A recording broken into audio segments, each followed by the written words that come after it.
There is a dua you used to make every night, with tears, with hope, with full trust.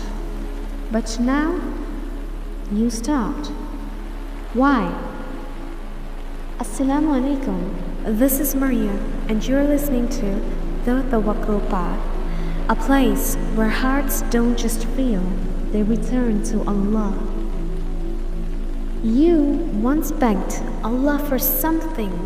Maybe it was that person to stay, admission into that college, healing for someone you love, or simply peace in your heart.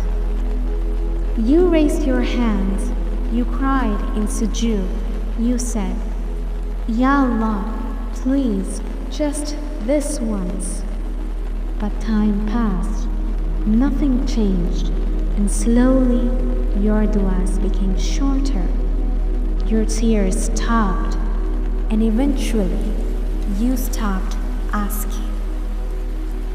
Not because you didn't want it anymore, but because you were tired of hoping. Let me ask you something. Who told you that a delayed answer means rejection? Allah says in the Quran, "Call upon me, I will respond to you." He did not say, "I will respond immediately."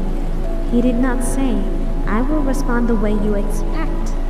Sometimes Allah delays because He is protecting you. For example, you begged for someone who would have broken you more. He is preparing you. For example, you asked for success, but your character wasn't ready yet. Or He is saving it for the Akhirah.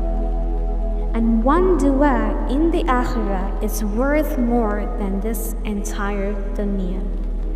The Prophet Muhammad ﷺ taught us that no sincere dua is wasted, not one.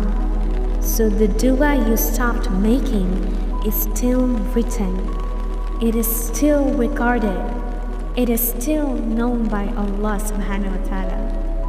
Maybe Allah is waiting for you to trust Him again. You don't stop making dua because Allah stopped listening. You stopped because your heart got tired. But Allah never gets tired of you. Never. So tonight, make that dua again. Even if your voice shakes, even if you feel foolish, even if it's been months, say, Ya Allah, I'm still here. And let Allah handle the rest. This is the Tawakkul Path, and your dua deserves to live.